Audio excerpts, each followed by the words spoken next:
orang ini memang istilah saya itu malah dia bendahara, politisi dan partai politik, bendahara umum, siapapun. Oke. Maksudnya siapapun penguasa dia bendaharanya. Dia bendaharanya. Coba bayangkan kuatnya orang ini bisa memerintahkan tanda kutip Menko untuk menggolkan keinginannya. Gila ya. Dan DPR semua dia. Permainan ini berlangsung 2018 sampai 2023. Oke. Yang merugikan awalnya kan menyatakan hampir 1.000 triliun. Hampir 1.000 triliun. Nah setelah ini kan hampir 300 triliun. Kan? Nah yang menarik bagi kita, kenapa 2023 berhenti? Iya kan? Iya.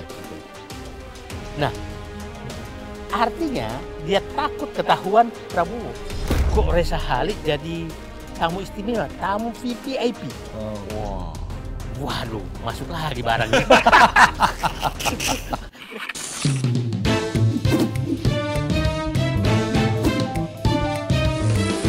To the point aja.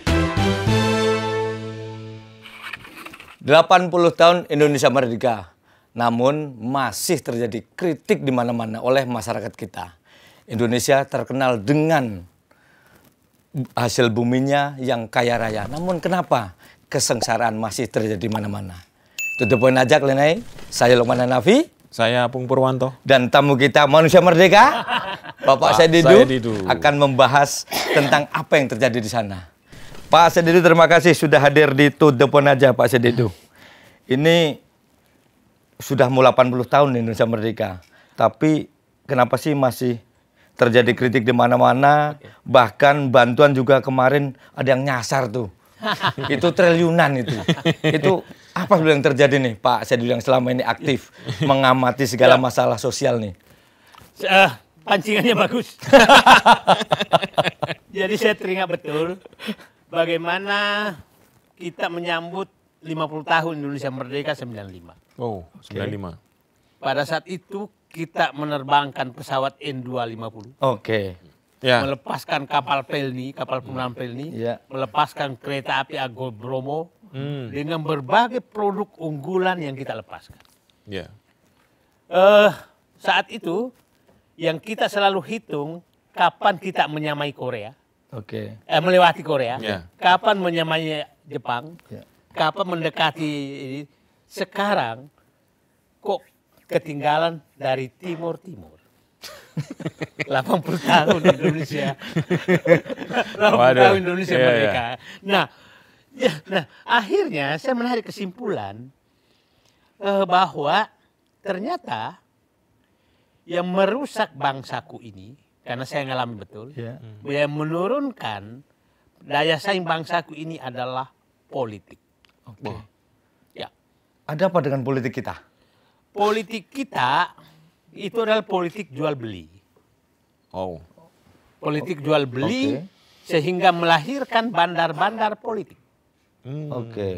Yang bandar-bandar politik inilah yang menentukan siapa yang menjadi bupati, siapa yang menjadi gubernur, siapa yang menjadi presiden, siapa yang menjadi menteri. Komisaris juga ya berarti? Komisaris juga. Itu bukannya pilihan yang dimilih oleh rakyat? Nah, karena desain politiknya yang salah. Nah, karena politik baru bagus tuh kalau penegakan hukum bagus. Kalau penegakan hukum bagus, ya enggak lah. Nah, itulah kita terjadi korupsi di mana-mana. Akhirnya politisi memelihara maklar. Politisi memelihara maklar untuk mempertahankan jabatannya. Dan ya Mas tadi menyampaikan maklarnya. Nah, 10 tahun terakhir ini pimpinannya yang jadi maklar. Wah, yang mana nih? Nah, ya Presiden Joko Widodo lah. Nah, kenapa saya menyatakan dia maklar? Bayangkan, dia menerbitkan utang tuh, ingat ya, utang pemerintah yang diterima Joko Widodo itu 2.600 triliun. Akumulasi utang 6 presiden sebelumnya. Utang BUMN 2.400 triliun, berarti sekitar 6.000 triliun.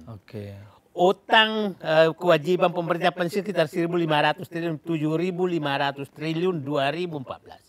Sekarang 24.000 triliun. Naiknya berlipat-lipat ya? Berlipat-lipat. Nah, yang lucunya utang itu ternyata dipakai untuk nyogok rakyat. Ya itulah bansos masuk ke BUMN, semua orang terima bansos. Nyasar-nyasar. Nyasar-nyasar. Nah, kerusakan bangsa sudah sangat ini menyangkut 80 tahun Indonesia merdeka. Jadi ini tentang maklar dan bandar ini berarti. Nah, maklar bandar kita orang pasti ingat. Yang saya di kepala satu kalau nyebutin maklar bandar tuh Reza Khalid. Waduh. Nah ini kemarin jadi tersangka nih, tapi dari dulu di Uber nggak pernah ini. Nggak dapat. Ini di mana orang sebenarnya sih? Nah, sebenarnya coba bayangkan, rumahnya kan saya tahu. Ada di Indonesia? Ada dulu ada. Yang jaga itu tentara pasukan khusus loh. Waduh, rumah si Reza Khalid ini? Jakarta dulu. Nah, orang ini memang istilah saya itu malah dia bendahara politisi dan partai politik, bendahara umum, siapapun. Maksudnya siapapun yang penguasa dia bendaharanya. Dia bendaharanya. Nah, sehingga dia aman-aman. Nah, ada kemajuan bahwa Pak Prabowo bisa menyentuh. Saya berkali-kali berusaha menyentuh orang ini. Kalau boleh saya ceritakan. Ya, ceritakan, Pak. Ketemu.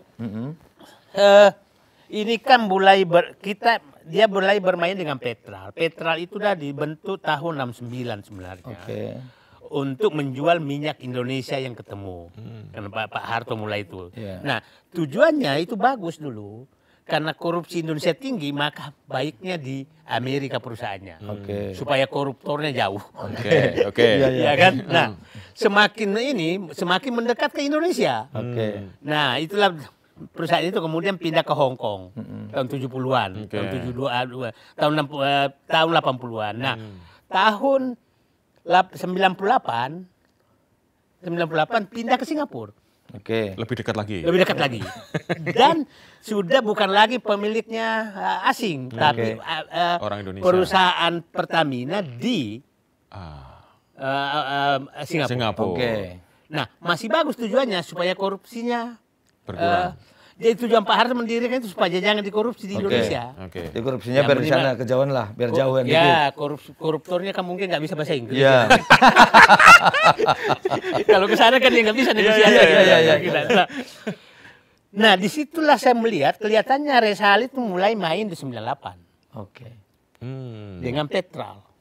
Nah, Petral itu kerjanya ini banget loh, Petral itu menjual minyak kita, kemudian membeli minyak untuk yang lain. Jadi semua lewat situ. Nah, sekarang masuk 98 dia bermain sampai sampai pemerintahan Megawati Gus Dur. Stop sedikit waktu pada Habibie. Tahun 2000-an berarti apa ya? Tahun 2000-an. Nah, ya. Kemudian saya ketemu itu 2005. Saya diangkat jadi sekretaris Kementerian BUMN. Saya ditelepon oleh istana pada saat SBY. Adalah orang pangkatnya brigjen, gak usah kita sebutkan. Nelpon saya, kita mau ketemu. Tahu-tahu di dalam ruangan itu saya dilantik jam 11, diminta ketemu jam 4. Ketemu dengan pejabat istana. Pejabat istana. Tahu-tahu orang ini ada di dalam. Si Reza Khalid ini? Reza Khalid. Loh, di dalam itu di istana? Dalam ruangan, bukan dalam ruangan yang tempat ketemu. Yang tempat ketemu. Loh, kok ada di sini? Saya telepon yang bikin janji. Kenapa ada di sini? Enggak, kita mau ketemu memang dia. Siapa yang minta ketemu saya? Nah, terus kata dia hanya menyatakan begini. Saya hanya minta, saya jangan diganggu. Oh gitu, langsung Pak? Bisnis saya. Saya langsung berdiri, ku ganggu kau. Waduh. Selama aku menjabat, ku ganggu kau. Karena aku membersihkan negeri ini. Nah, umur saya itu saat itu 40 tahun. Jadi masih berani-beraninya Pak? Tapi habis ku ganggu kau. Bapak diganggu-ganggu enggak? Besoknya telepon, Pak siap-siap diganti dari penguasa. Siap-siaplah diganti. Tapi alhamdulillah nggak diganti juga. Nah, berlanjut. Saat itu saya sudah mikir, ini Pertamina saya harus bersihkan. Nah, diangkatlah Ari Sumarno menjadi dirut, Endri Hartono Sutarto Komut, masuk Sudirman Said. Nah, itu 2007 sampai 2007 sampai awal 2009 itu dimatikan Petral oleh trio ini. Indriartono, Ari Sumarno, dan Sudirman Said. Oke. Nah, akhirnya Reza Khalid mati lagi. Oke. Jadi mati. Nah, terus 2009 datang instruksi. 2009 berarti 2009. 2 tahun setelahnya ya? Nah. Setelah 2007? Ya. Itu digantilah Ari Sumarno. Ya. Wow. Indriartono Sutarto berhenti, Sudirman Said diberhentikan. Itu berarti eranya di Eranya SBY. Masih Pak SBY. Bukaren berarti yang ganti situ ya. Nah, Bukaren ganti. Oke. Nah, atas perintah Bukaren itu dihentikan semua dan dihidupkan lagi Petral Oke. oleh Reza Khalid. Oke. Nah, wah kalah lagi kita nih. Jadi saya dengan Sudirman Said itu, ini kalah lagi kita. Nah, terus Jokowi menjadi presiden 2014. 14. Ya. Kan hidup lagi sampai 2014. Iya. Nah, Sudirman Said menteri SDM. Oke. Yang Kita ketemu lagi kasus Papa minta saham. Ya. Ketemu Reza Khalid lagi. Betul. ketemu lagi. Ketemu lagi. Nah, kita matiin lagi. Oke. Matiin lagi. Wah, senang kita mati. Nah, terus tahu-tahu menikah Gibran. Oke. Kita masih lagi perang tuh, Papa minta saham. Papa minta saham, Setia Novanto sama dia kan. Iya. Ya. Nikah Gibran. Loh, Ada kok lagi. Reza Khalid jadi tamu istimewa, tamu VVIP. Oh. Wow. Waduh, masuk lagi barang ini. Masuk lagi barang ini nih. Nah, saya bayangkan supaya publik paham. Saya ke Solo hanya ingin tahu siapa undangan datang. Oke. Pak Sudirman, Pak Dirman, Reza Khalid datang. Loh, kok dia datang? Tahu-tahu dilihat di foto khusus. Wah, mati kita ini. Ini gila ini. Ini permainan apa yang terjadi? Nah, yang menariknya setelah itu setiap ada undangan Jokowi ada dia di depan. Wah, masuk barang ini. Nah, setelah itu 2016 ya kita semua yang ini diberhentikan kan. Diberhentikan. Nah, pada saat berhentikan dialah. Nah, 2015 Petral kita bubarkan. Ya. Oke. Nah, supaya publik paham, Petral bubarkan ini nah, selalu orang Jokowi menyatakan Jokowi bubarkan kan. Oke. Jadi pada saat itu hasil adu Petradenta dari Australia yang hasil kerja Faisal Basri almarhum, tim mafia migas, ini perlu kita ceritakan supaya publik paham. Kita tahu persis ternyata selama ini pegawai Petral itu semua HP-nya terkonek kepada HP-nya Reza Khalid. Oke. Pegawai Petral. Jadi terpantau semua pergerakan. Terpantau semua. Jadi maksudnya itu kantornya semuanya di HP-nya Reza Khalid. Oke. Bu, kantor. Nah, kita laporkanlah itu ke KPK. Tapi nggak di follow up. Nggak di follow up. Nah, itulah kita minta Petral dibubarkan. Karena jaringannya sudah kemana-mana. Sudah kemana-mana. Nah, akhirnya dibubarkanlah Petral. Nah, yang bubarkan Sudirman Said loh. Tapi sebenarnya dilarang oleh Presiden. Bubar Petral. Ternyata bubar Petral, loh, kita bilang udah jalan SC, ternyata nggak dijalankan juga. Nah, akhirnya 2016 kan menteri-menteri yang punya idealisme kan dipecat semua kan. Anies Baswedan, Rizal Ramli, Sudirman Said, Ferry Muslim Baldan, semua diberhentikan oleh Jokowi. Nah, muncullah permainan mulai 2018 muncul permainan baru yang terbuka korupsinya Kejaksaan Agung sekarang. Oke, yang 2018 sampai 2003 yang merugikan oplosan apa namanya BBM. BBM ya. Nah, permainan ini baru. Permainan ini baru karena ternyata Reza Khalid membangun kilang. Oke. Membangun storage. Ya, Jadi bukan lagi pedagang. Oke. Lewat anaknya. Ya kan? Nah, permainan ini berlangsung 2018 sampai 2023. Oke. Yang merugikan awalnya kan menyatakan hampir 1.000 triliun. Hampir 1.000 triliun. Nah, setelah ini kan ini hampir 300 triliun. Iya. Kan? Nah, yang menarik bagi kita, kenapa 2023 berhenti? Iya Iya kan? Iya, betul. Nah, artinya dia takut ketahuan Prabowo. Berarti ada yang ditakuti juga, Pak? Ada yang ditakuti. Nah, sehingga memang sebenarnya mungkin udah tahu sehingga, kalau ini, mungkin dia takut ketegasan Prabowo. Nah, sehingga lucunya berhentinya 2003 tanpa belum ketemu loh. Alasannya?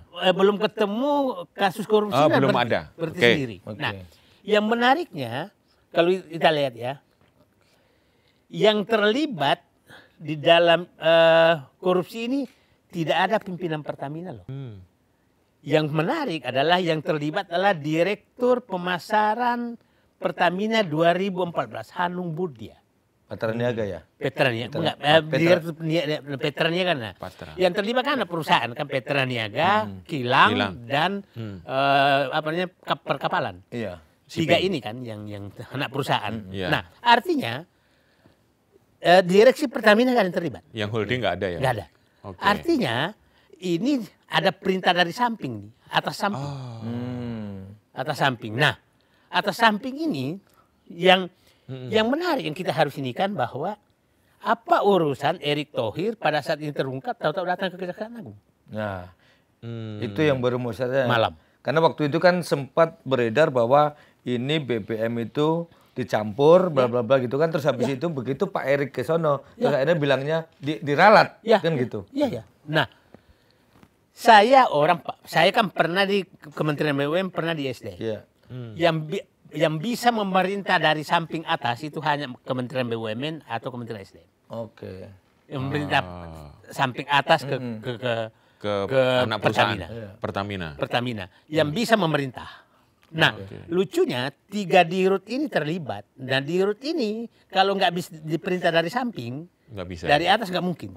Nah, jadi saya sangat kuat dugaan bahwa Reza Khalid ini sebenarnya memang alat dari samping, bukan alat dari samping itu samping atas, bukan dari direksi Pertamina. Dan jadi dia rubah cara mainnya. Bukan lagi main selama ini main dengan direksi Pertamina, dia main dari samping atasnya direksi Pertamina. Dan itu nggak bisa ketahuan ya Pak ya? Sebenarnya gampang sekali ketahuan, cuma nggak bisa disentuh. Jadi saya tetap memberikan apresiasi bahwa karena licin sekali. Jadi coba aja lah, Papa minta saham bebas, apapun bebas, nggak bisa dia disentuh. Nah, Pak Prabowo menyentuh. Nah, tapi sekarang menyentuhnya, saya tanya lagi nih, apakah betul bisa tersentuh? Karena saya pasti yakin semua bekas penikmat dari Reza Khalid berdoa mudah-mudahan Reza Khalid tidak. Nah, sekarang Pak, saya akan nanya, ketika mungkin yang sekarang siapa yang dalam arti membackup dia, mungkin karena Bapak sudah di luar pemerintahan pasti tidak terlalu detail tahunya lah. Nah, yang saya tanya ketika zaman Bapak kan dia juga kuat nih. Siapa Pak waktu zaman Bapak itu Bapak juga sampai nggak juga kesulitan menyentuh? Jadi sebenarnya enggak. Dia hampir semua pusat kekuasaan dia pegang. Jadi saya kasih contoh begini. Ya, bayangkan kita lama sekali rumusan pembelian APBN pun dia bisa atur dengan DPR. Saking kuatnya orang ini. Saking kuatnya. Saya kasih cerita begini. Itu kan ada namanya pembelian BBM itu MOP 10 Alpha. MOP 10 Alpha adalah harga rata-rata minyak Singapura. Premium Singapura, Pertamax Singapura, apa segala Singapura. Nah, ditambah Alpha. Alpha itu keuntungan, penyusutan, transportasi dan lain. Nah, saat itu saya berkali-kali, kenapa harus Singapura? Sampai kuatnya namanya Reza Khalid ini, saat itu saya membahas sampai tingkat menteri, biasanya tingkat menteri, menteri keuangan, saya tidak mau pakai, karena saya mewakili Kementerian BUMN sebagai penerima tugas.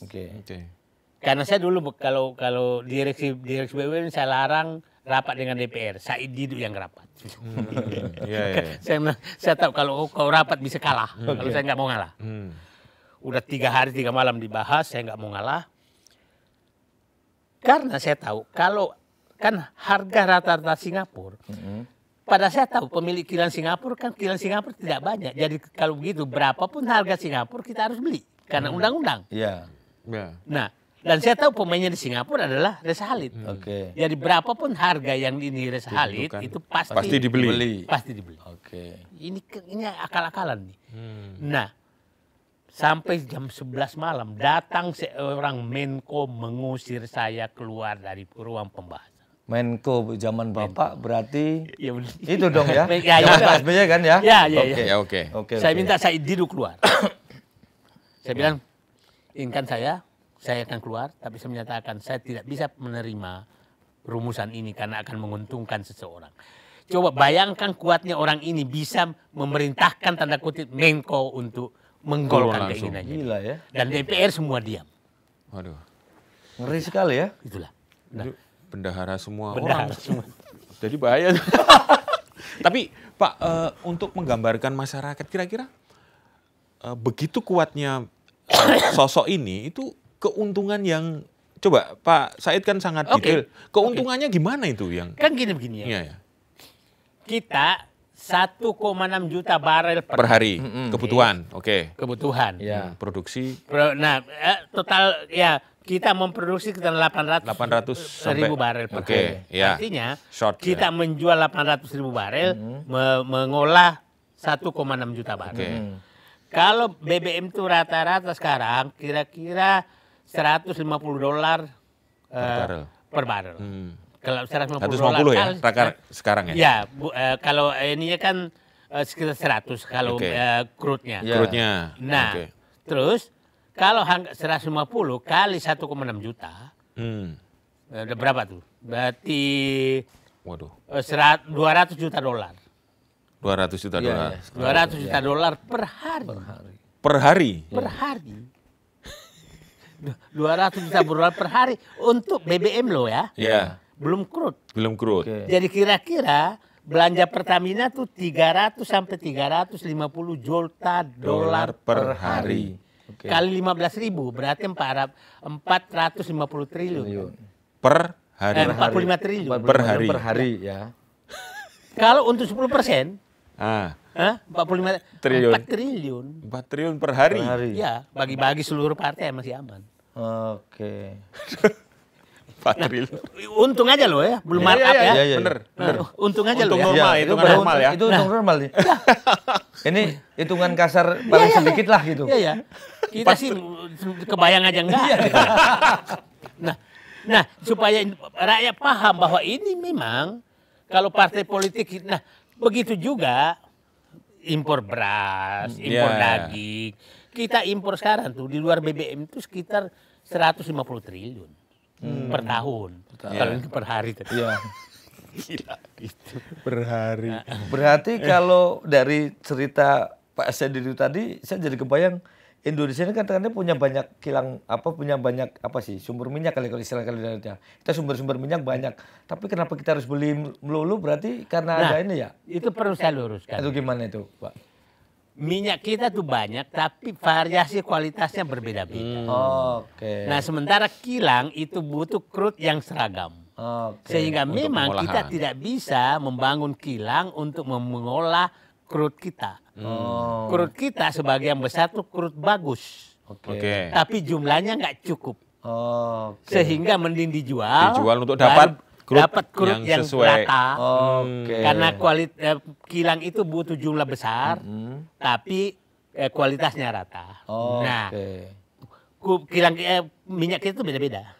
Berbeda-beda kualitasnya. Ya, jadi kalau dicampur juga nggak cocok. Jadi bukan karena disengaja ya? Bukan. Jadi kalau orang bilang kenapa tidak diolah, lebih menguntungkan dijual baru beli crude lain.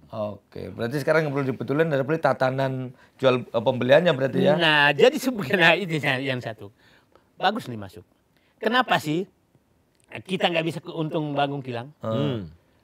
Satu, hampir semua kilang di dunia itu IRR-nya itu di bawah 5%. IRR itu apa, Pak? Apa itu, Pak? Internet pengembalian modalnya. Di bawah 5%. 5%. Bunga bank kita di atas semua.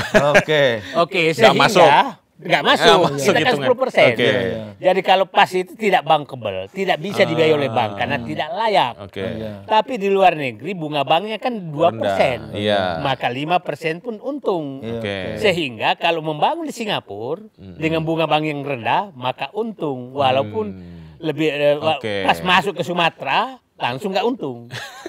Nah itu sebenarnya kenapa nggak untung. Nah itulah dulu kita mau supaya ingat kan agar Arab Saudi membangun di sini di Indonesia Aramco dengan pakai dana dia sehingga pemenahan modal asing sehingga pakai modal dia yang 0% maka layak. Iya benar. Hitungannya 0% nggak ada bunga. 0% bunganya. Kalau Arab Saudi kan 0% bunganya. Maka layak di Indonesia. Masih ingat dulu pada saat itu Joko Widodo langsung dibujuk oleh Rusia ke Rosneft. Tahu-tahu Aramco dibatalkan oleh Joko Widodo.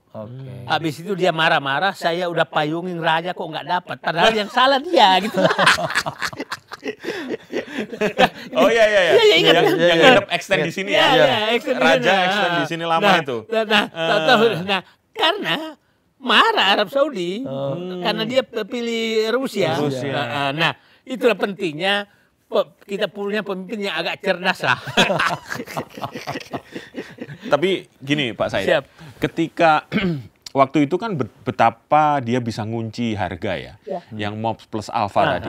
Itu dalam setiap sidang kabinet itu atau perdebatan dengan DPR gimana ya? Apakah tidak ada yang yuk kita cari market yang lain deh, yang lebih murah gitu. Tadi kan Pak Said sempat ngomong itu. Begini, sidang DPR itu memang kelihatan wah, tapi sebenarnya diselesaikan di lobi di mana, di ruang mana? Di hotel sebelah. Di hotel mana? Jadi hanya formalitas itu. Kan begini, saya bilang di Indonesia itu kan yang menentukan suara fraksi. Suara fraksi apa kata ketua umum itulah fraksi. Yang lain kan diam, itu formalitas saja, nggak ada itu. Jadi yang ngomong-ngomong itu. Iya itu ngomong-ngomong aja. Tapi kadang-kadang sampai seru loh kayak drama. Seru itu kalau sudah saling memeras. Saling memeras APBN kau berapa gitu kan. Nah itu seru. Itu seru gitu kan. Untuk menaikkan tarif. Nah, itu kasus kemarin CSR BI sama OJK. Ya, itu seru kelihatan tuh. Nah, ternyata seluruh partai kebagian.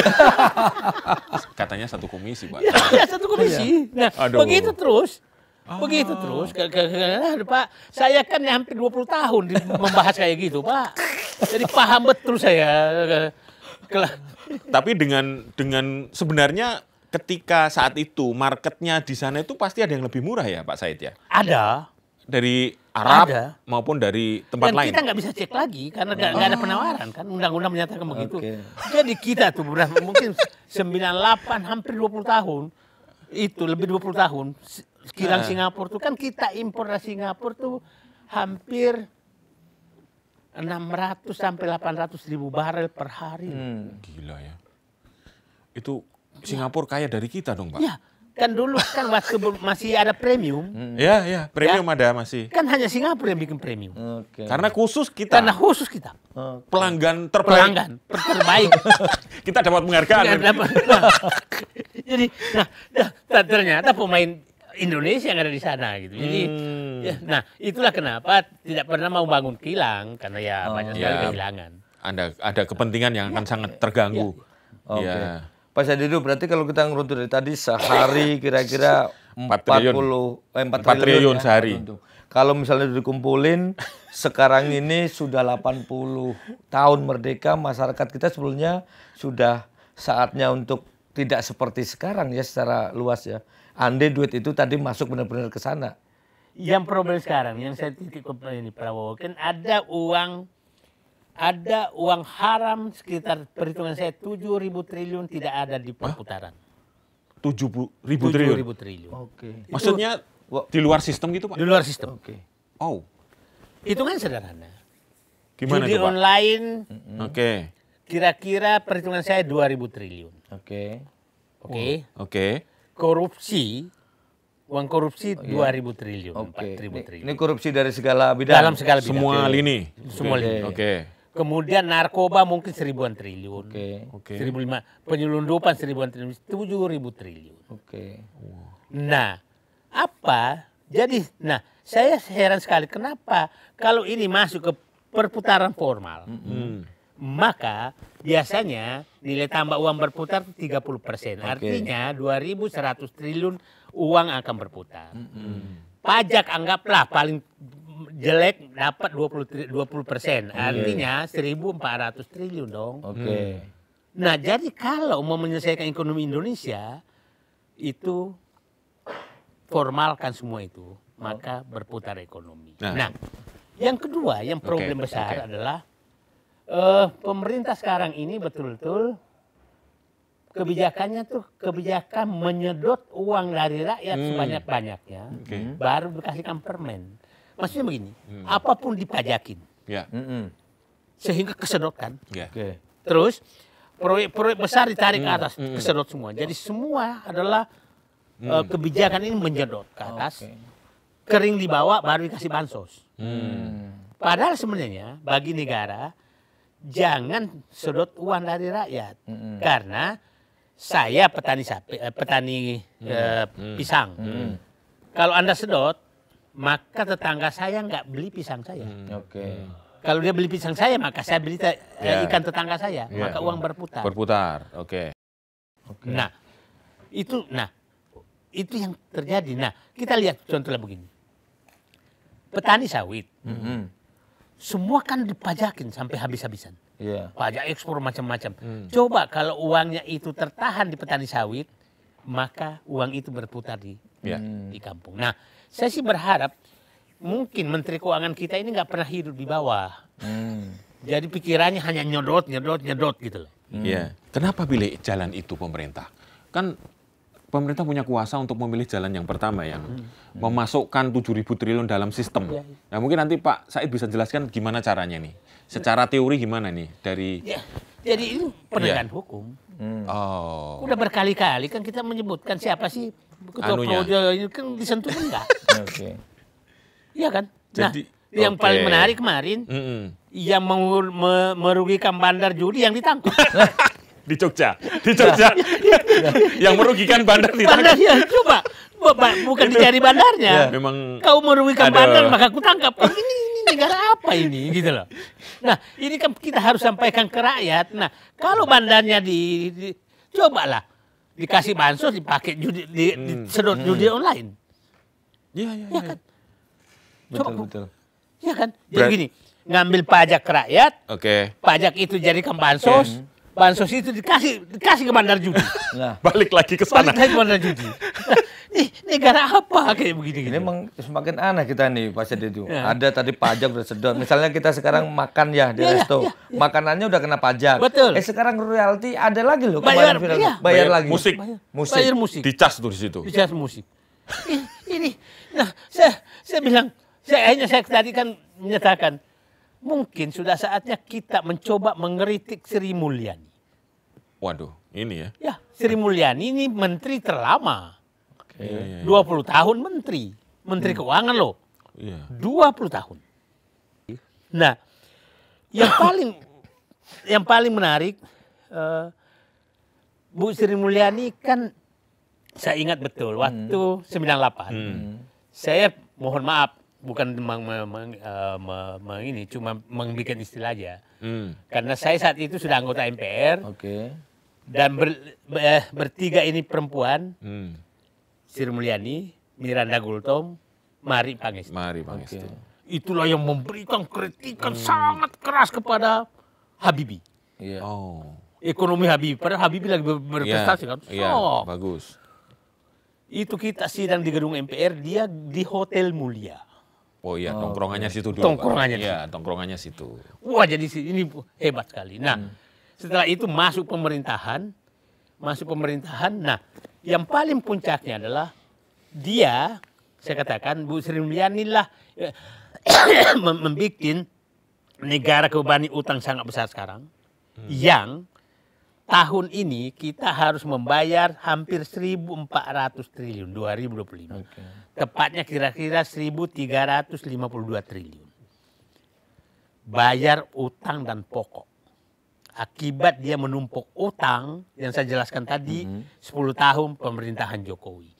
Sehingga saya katakan penderitaan. Nah, karena utang besar sekali sebagai bayaran ke rakyat, Joko Widodo masuk pemerintahan 2014 itu APBN belum 1.000 triliun loh. Total APBN. 900 sekian triliun. Bayar utang sekitar 150-200 triliun. Sekarang 1.400 triliun hanya untuk bayar utang dan pokok.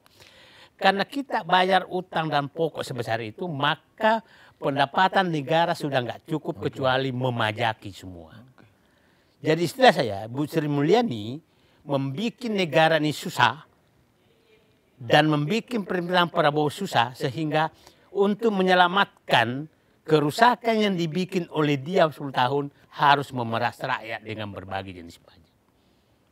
Berarti artinya yang terjadi sekarang. Artinya pajak ini akan semakin tambah-tambah lagi. Akan karena tidak ada cara lain kecuali menarik duit masyarakat. Nah, inilah saya melihat semangat Presiden Prabowo untuk melakukan penghematan di tingkat atas sangat masih perlu ditambah. Tidak ada upaya mengurangi gaji pejabat. Nah, kemarin saya senang karena dia sudah memotong tantim, komisaris dan insentif direktur. Insentif dia, itu oke. Iya. Jadi, tapi yang saya lihat adalah kehidupan daripada pejabat itu sudah berlebihan. Saya lihat tidak ada lagi batasan CC mobil. Ya kan, terus ajudan kebanyak-banyaknya. Banyak. Nah, tapi rakyat dibawa ditekan terus gitu. Nah, ini menurut saya yang harus dilakukan. Nah, jadi saya hanya berharap kebocoran segera ditutup karena saya sih masih yakin ekonomi Indonesia tuh ekonomi oke kok, maksudnya masyarakatnya oke. Potensial ya Pak ya? Potensialnya oke, tapi ini kebocorannya yang paling. Kebocorannya yang parah ya berarti? Parah. Jadi tidak ada cara lain kecuali penegakan hukum kalau yang... Hukum. Jadi menurut saya udah benar Pak Prabowo itu, tapi saya berharap antara pidato dan pelaksanaan mendekati lah. Iya. Jangan terlalu jauh gapnya ya. Berantas korupsi, ya Pak ya. Berantas korupsi, penegakan hukum. Itu oke, itu dulu deh yang dilakukan. Tapi bagaimana saya bisa percaya karena faktanya pidatonya berbeda dengan lapangan. Masih berbeda jauh. Sylvester masih nggak bisa ditangkap. Ya, mana-mana. Kan? Masih aman-aman semua. Koruptor masih aman-aman. Nah, saya terobati kemarin tuh sedikit waktu ngasih abolisi gitu kan. Oke nih, penegakan hukum mulai di. Nah, tapi pada saat masuk ke, loh kok kayak begini sih? Nah, tapi saya berharap mudah-mudahan makin Nah, saya sih berharap betul. Kan begini. Saya tuh kadang-kadang kepingin kok begini sih. Bayangkan, sogokan hakim ketemu uang cash 11,8 triliun. Kan logika saja, gimana logikanya negara ini mau diperbaiki 11,8 triliun cash. Artinya sogokan yang saya katakan uang haram itu 2.000 triliun pasti ada. Pasti ada yang terkena. Nah, kalau itu diindukan. Nah, jadi kalau Pak Prabowo itu memperbaiki hanya 2 aja dah. Dan pasti semua kita dukung. Dulu korupsi dan penegakan hukum. Tapi ngomong Pak Saididu, oke lah ini abolisi ke Pak Tom Lembong banyak yang mendukung sepakat ya. Tapi ada juga yang mengkritikan ketika yang korupsi yang lain itu juga kena amnesti gitu. Kan mereka jadi menilainya ini udah mulai nih saling sogok-sogokan jatuhnya biar tidak ada oposisi nggak ada sebagainya. Gimana Pak itu Pak? Yang saya bilang begini. Yang saya dukung adalah pengampunan terhadap pembelokan penegakan hukum. Kalau mengampuni korupsi kita lawan. Gak boleh digunakan untuk itu hak ini untuk mengampuni koruptor. Itu nggak boleh sama sekali. Gitu kan? Nah, itu menurut saya. Makanya Pak Prabowo kan masih ada pada saat dia menyatakan kembalikan uangnya rakyat itu maka aku ampuni. Kita kritik kan, hanya berbalik lagi. Tidak diampuni. Jadi maksudnya dia juga kadang-kadang masih menggunakan telinganya. Beda dengan Jokowi, nggak menggunakan telinganya sama sekali. Jadi harapannya untuk ini kembali ke yang katanya laga di Malaysia. Kira-kira gimana ini masyarakat bisa kakapnya ini bisa sebagai simbol bahwa ini serius penegakan hukum? Saya masih punya Harapan. Masih punya harapan.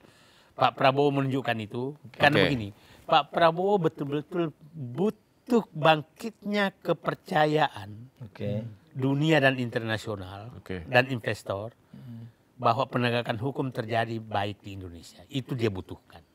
Kalau dia terlambat, maka ini berat sekali. Akan berat sekali menyelesaikannya. Tapi kalau dia bisa menunjukkan bahwa memang penegakan hukum itu terjadi, maka itu perlu dilakukan. Nah, maka kepercayaan investor akan kembali. Kan begini, kita ini kan negara yang pasarnya besar, sumber daya alamnya besar, melimpah. Jadi nggak terlalu repot sebenarnya untuk membangkitkan kembali. Tapi kan begini, kita lihat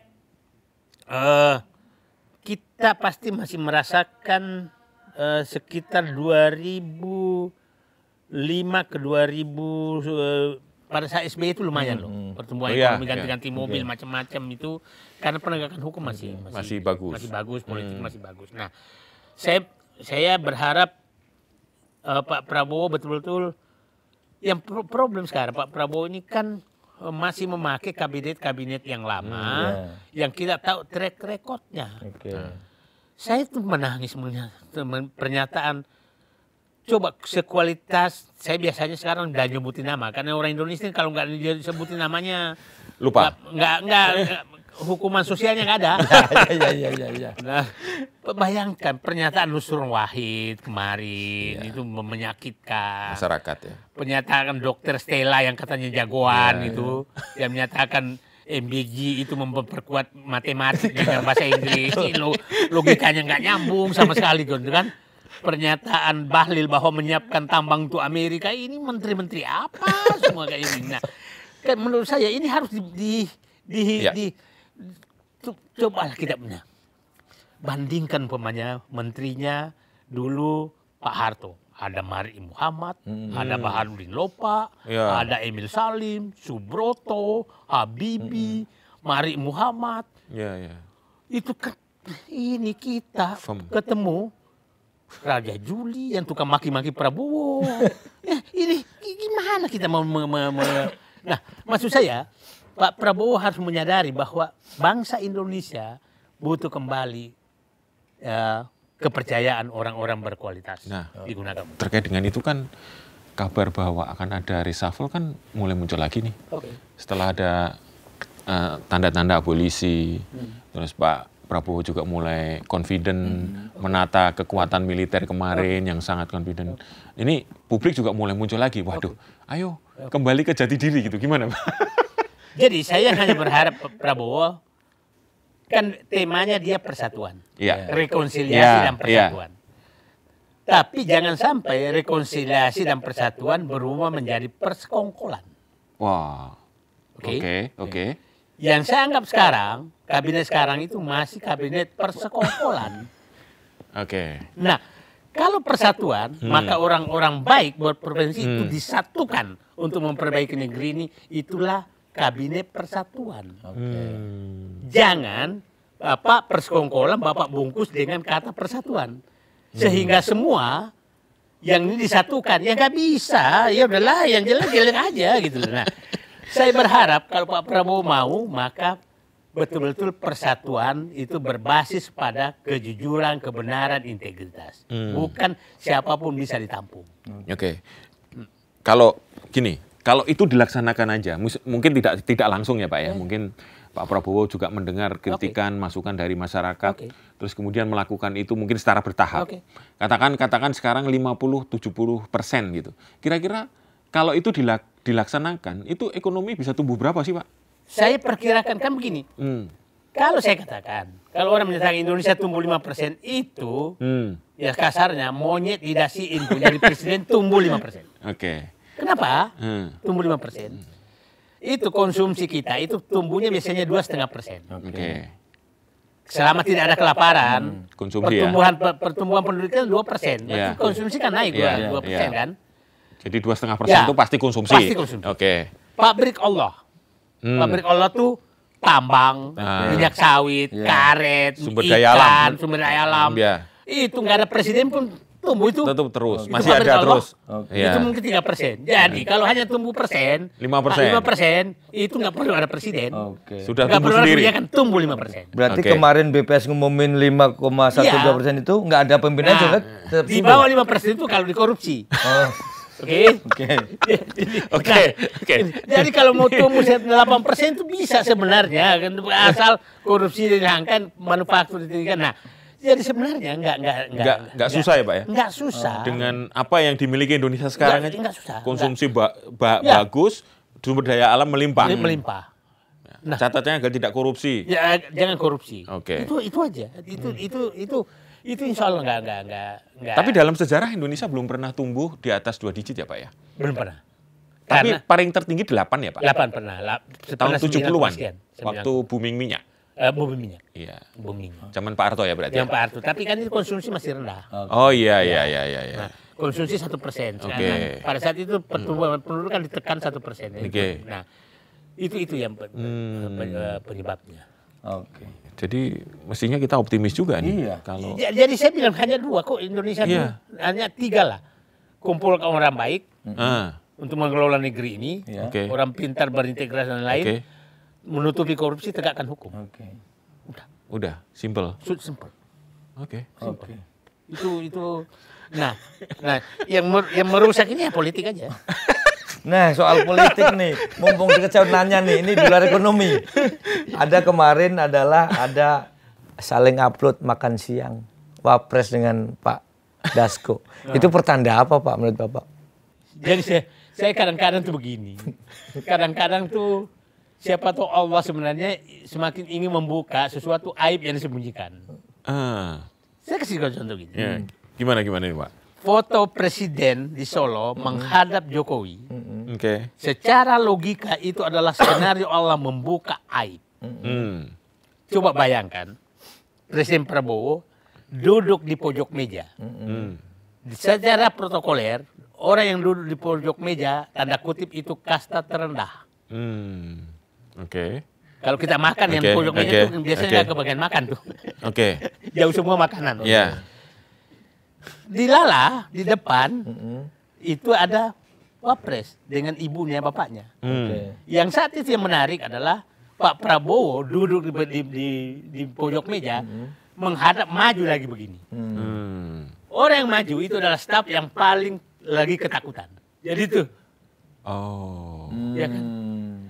Jadi Allah menunjukkan aib keluarga Jokowi meminta presiden menghadap ke wakil presiden kebetulan anaknya. Itu cara Allah. Nah, saya tidak tahu kemarin apa kaitannya Dasko dan dia upload foto itu.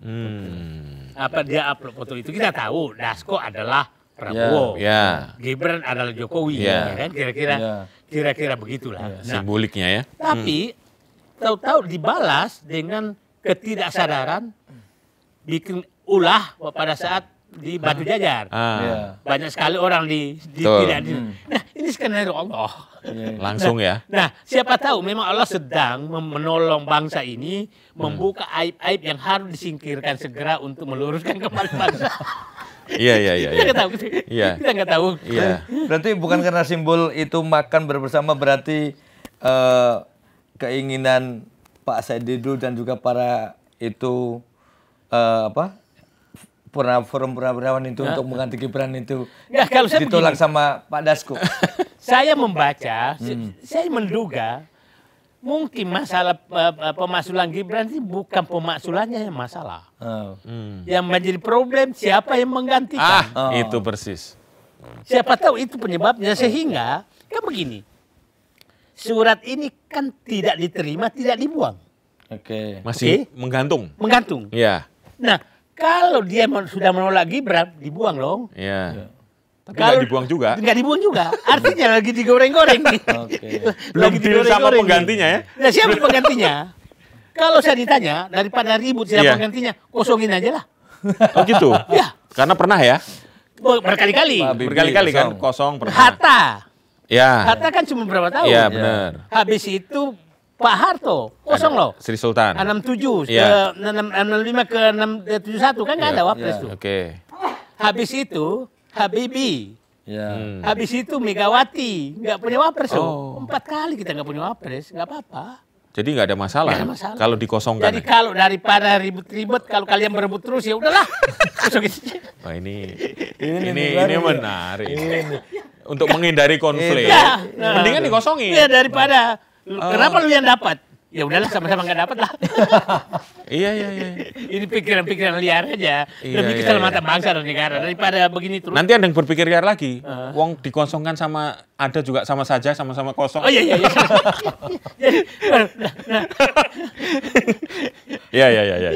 Jadi saya menduganya ini bukan karena tidak setuju Gibran. Oke. Nah, perlu saya luruskan. Orang menyatakan, apakah kalian benci Gibran sehingga harus dimasukkan? Begini, demi keselamatan bangsa, maka kita jangan ragu-ragu mengoreksi kalau ada kesalahan. Yang koreksi yang kita lakukan terhadap Gibran, satu, agar tidak ada lagi satu keluarga yang membangun dinasti menghalalkan segala cara. Yang kedua, agar kita memberikan bahwa kepada bangsa ini bahwa memang orang berkualitas lah yang pantas menduduki sesuatu kedudukan sesuai kualitasnya, bukan sesuatu yang direkayasa. Yang ketiga, jangan kita menyiapkan pemain cadangan yang kita tahu bahwa pemain ini nggak bisa main kalau pemain utamanya berhalangan gitu kan. Kan kita tahu gimana ke negara ini kalau pemain terjadi apa-apa kepada Prabowo. Apa yang terjadi? Kan kira-kira 3 hal itu supaya rakyat paham. Pemaksulan Gibran itu menyelamatkan bangsa dari 3 hal. Satu, tidak ada lagi ke depan menyalahgunakan kewenangannya untuk membangun dinasti keluarganya dengan melanggar undang-undang. Yang kedua adalah bahwa bahwa persaingan untuk kualitas itu, integritas kualitas itu diperlukan untuk memilih yang terbaik dari pemimpin bangsa ini. Yang ketiga, jangan menyiapkan pemain cadangan yang kita tidak tahu bahwa dia tidak bisa main. Udah pasti kalah berarti. Udah pasti kalah. Menarik banget ya. Menarik, lucu. Sampai banyak dari politik, tapi tadi ada sempat menarik nih, saya pengen nyari juga yang 7.000 triliun ada di mana itu ya Pak Sadidi. Saya pengen juga itu dapat tuh. Ya, saya pikir ada sebagian besar di bawah bantal penegak hukum. Yang tadi disebut ya, 11 triliun ada di mana?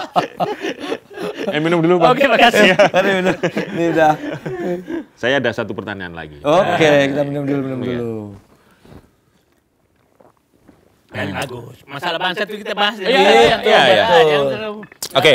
Jadi gini Bang. Tadi bicara tentang kualitas leadership. Yang tadi jangan sampailah kita nunjuk pemain yang pasti tidak bisa main. Nah, kalau menurut Abang dengan sekarang yang dulu sangat ngerti tentang BUMN, bagaimana sih sebenarnya rekrutmen di BUMN sekarang? Kan kemarin sudah banyak kritik, sudah mulailah ya TNTM dihapus, terus kemudian jangan sampai ini jadi tempat tampungan relawan, tampungan orang yang nggak punya kompetensi di situ. Nah, gimana Bang? Jadi saya lihat begini, Bapak ini membuka luka lama saya kan? Karena sebenarnya saya ikut salah. Oke. Gak apa-apa Bang. Pada saat menjabat saya nggak benahi. Iya, gimana nih Bang? Jadi gini. Kalau seleksi direksi udah oke lah. Sudah oke ya. Yang masalah adalah komisaris. Yang problem adalah politisasi BUMN yang sudah sangat parah. Nah, sehingga menjadi tempat penampungan BUMN sekarang mendatangkan caleg gagal. Relawan. Ya kan? Tim sukses. Kemudian tukang maki-maki. 4. Ini penampungannya mereka gitu kan. Ya kan, ya anggota partai yang nggak gagal. Jadi komisaris BUMN. Relawan. Relawan kita harus paham yang biasa bekerja profesional adalah orang yang tidak bisa diterima dikerja di mana-mana, maka dia jadi relawan. Ya kan, kecuali memang sudah selesai dan tidak mau dinyatakan relawan. Nah, tim sukses itu pasti bukan orang sukses. Ya, namanya tim sukses ya. Meskipun calonnya nggak sukses, ya sukses tetap tim sukses. Nah, hanya orang tidak sukses yang menjadi tim sukses. Iya. Kalau dia, nah, yang ini kan yang ini tukang maki-maki ini kan. Ini sama dengan buzzer nggak ini kira-kira? Ya, nah, tukang maki kan begini. Kita sebutkan nama. Saat melawan SBY dimaki, habis itu kasih karpet merah. Pindah lagi. Nah, kerusakan bangsa ini karena selalu memberikan karpet merah kepada juru maki, tukang maki-maki. Kita sebutlah bagaimana ngabalin maki-maki Jokowi.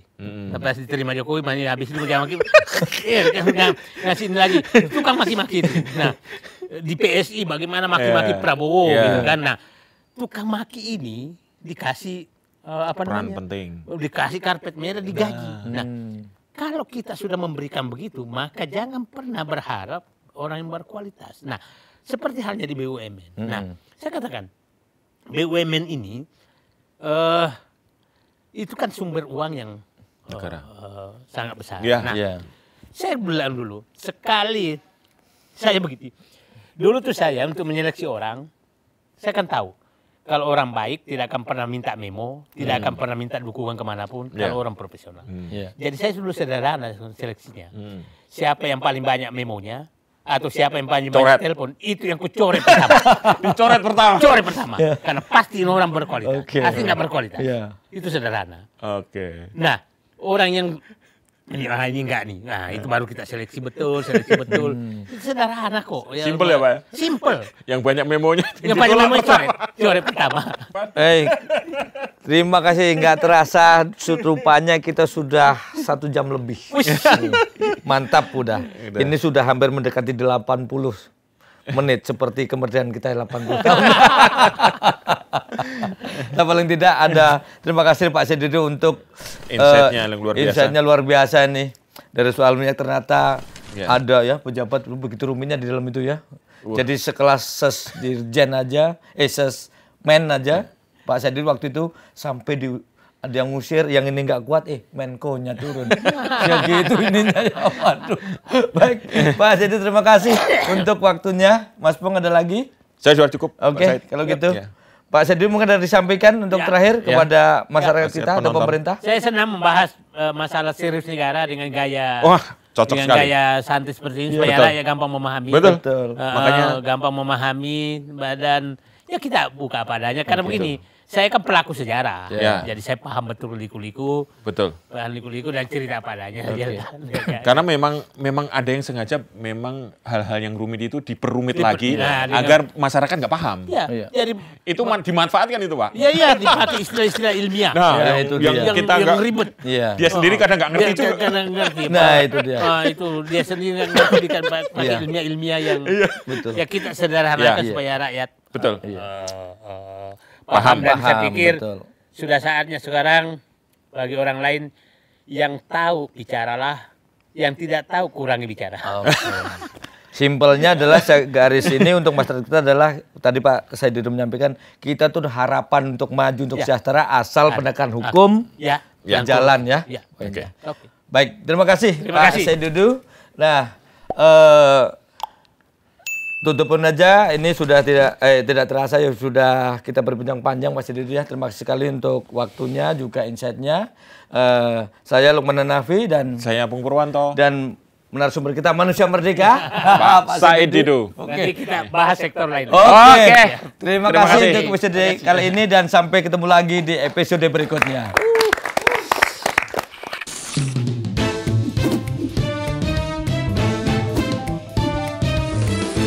To the point aja.